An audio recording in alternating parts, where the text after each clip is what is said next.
So, in the midst of me working on my new video project, which I'm still trying to gather my notes on and everything, I can't tell you all about it right now because obviously it's kind of a secretive thing. But in the midst of all that, I decided while I'm doing this, why not talk about a little news that I've seen in the comic world. News in particular about the MCU. So this won't be a long video. It's just a quick video to kind of talk about some of these tidbits, and you all have probably heard some of this news. This first talking point is going to be something that actually kind of leaked a couple of weeks ago, I think, but I just hadn't had a chance to talk about it until now. So let's go ahead and get right on into this. And if there's any other news that I would like to tag on at the end of this video, I'm pretty sure you all will be able to see that too. So without further ado, let's get to this first talking point. So, Daredevil, Born Again. As you all might know, or maybe not, Daredevil Born Again has started filming, I don't know, maybe a year ago, if that. And let's just say the process wasn't going so hot. So they kind of had to stop filming. I think they started trying to do reshoots or something, and pretty much it all went back to the drawing board because they had no real structure. Maybe they didn't know what they were wanting to do with the story. I don't know. It sounds like the script was just bad. So in any case, that ended up being a blessing in disguise because we now know that they have decided to make the Netflix shows canon to the MCU. Now, the Netflix shows initially were believed to be canon to the MCU because they all heavily referenced the first Avengers movie. Daredevil, literally, in some of the episodes, they talked about it, and then they had like newspaper clippings talking about the Battle of New York. So those Netflix shows were made pretty much with the MCU in mind anyway, and it was just kind of assumed that Daredevil and Jessica Jones and Luke Cage and Iron Fist and Punisher and all of them would be, or that they were in the MCU with Tony and Cap and Natasha and all of them, and they just hadn't ran into each other yet. However, in recent years, Feige and all his brilliant wisdom decided to say that they weren't part of the MCU, which pissed off a lot of people, including me. Now, due to the fact that they have pretty much kind of fell on their face in the past 2 or 3 years with Phase 4, and with a lot of their shows now, they've decided to kind of course correct a little bit.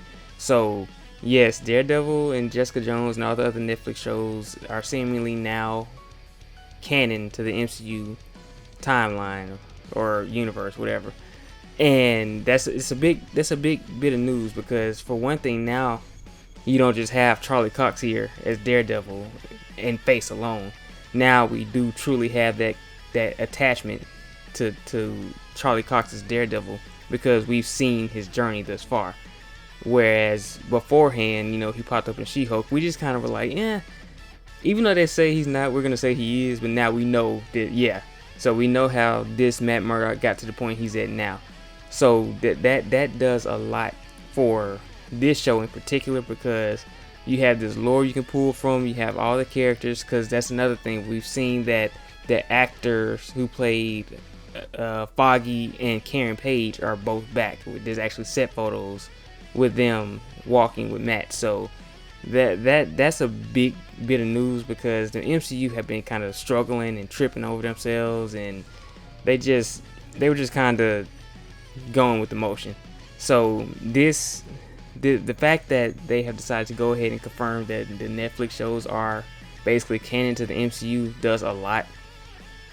Daredevil, actually, I'm sure you've seen now, popped up in Echo, and he was wearing that Netflix outfit. So again, all the puzzle pieces are kind of trying to fit in place now. So that's good, and I'll give them an applause for a pat on the back for getting that right. Finally, it shouldn't have took all that. They should have just played ball and went on ahead and let the Netflix shows be canon. But again, we're talking about big wigs here who who are trying to assert their dominance over other big wigs. So it ultimately it was a situation where they didn't care too much about what the fans wanted. All they cared about was what they wanted. And now that they're kind of reeling and they truly need the fans, they're kind of course correcting a little bit.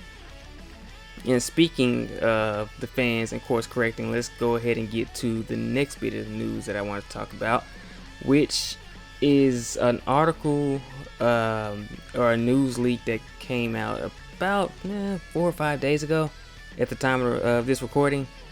Basically, Tom Holland and Kevin Feige have been in conversations with Sony about Spider-Man 4. Now, there's basically this I don't want to say argument, but they're having a disagreement on how to go forward with Spider-Man 4.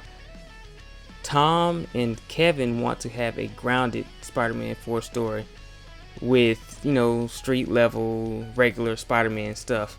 Whereas Sony, who are obviously money greedy, and I guess both companies are, but definitely Sony being as money greedy as they are, want the next movie to be another big scale multiverse style movie and bring back Tobey Maguire and Andrew Garfield.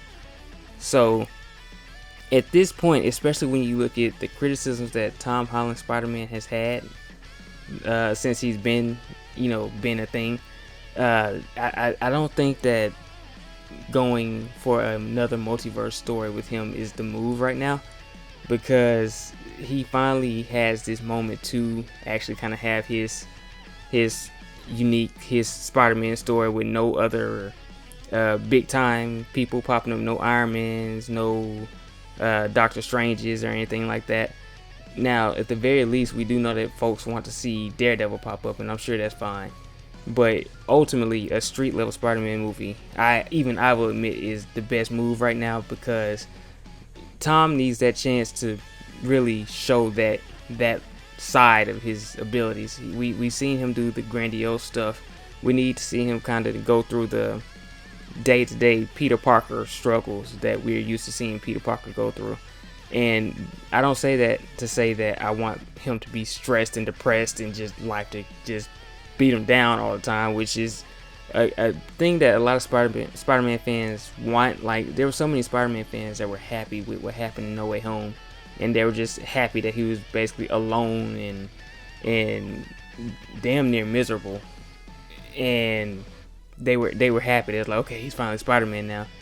But I think one big thing about Spider-Man is that he has somebody in his corner.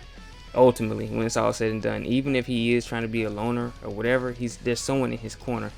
And right now, the MCU Spider-Man doesn't have that person in his corner. No one remembers him. Yeah, Aunt May is gone.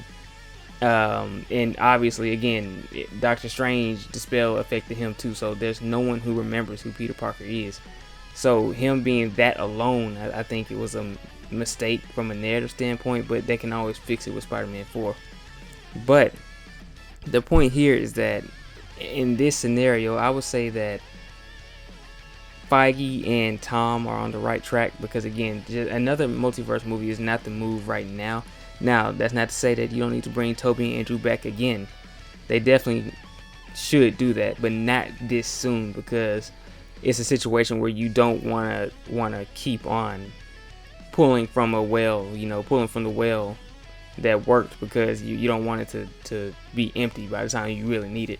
And with Secret Wars coming, you don't want to beat the multiverse horse too bad, because there's already people complaining about it.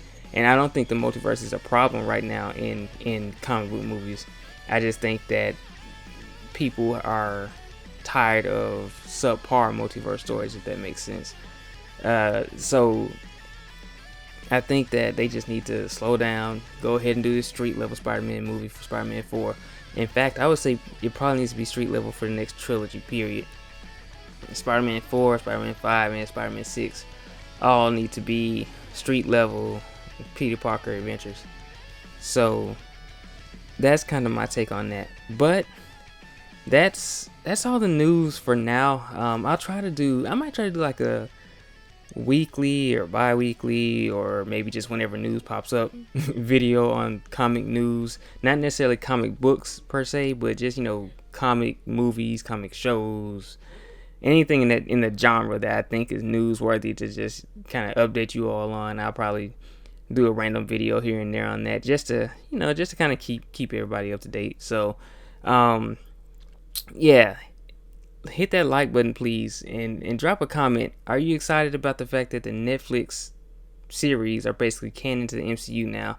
And what do you want to see? I mean, what else would you want to see pop up? I know I would love to see Agents of S.H.I.E.L.D. be confirmed to be canon to the MCU. I know it's a tricky thing to do, but I think that it would be cool to see Melinda May and Quake and all of them pop up, because I think that they were also a big important part of the MCU back when it was starting. Because again, that we just all assumed that was part of the MCU. But yeah, drop a comment to let me know what you thought of all that, and hit the subscribe button, please. And remember, we have the high ground. Catch you later.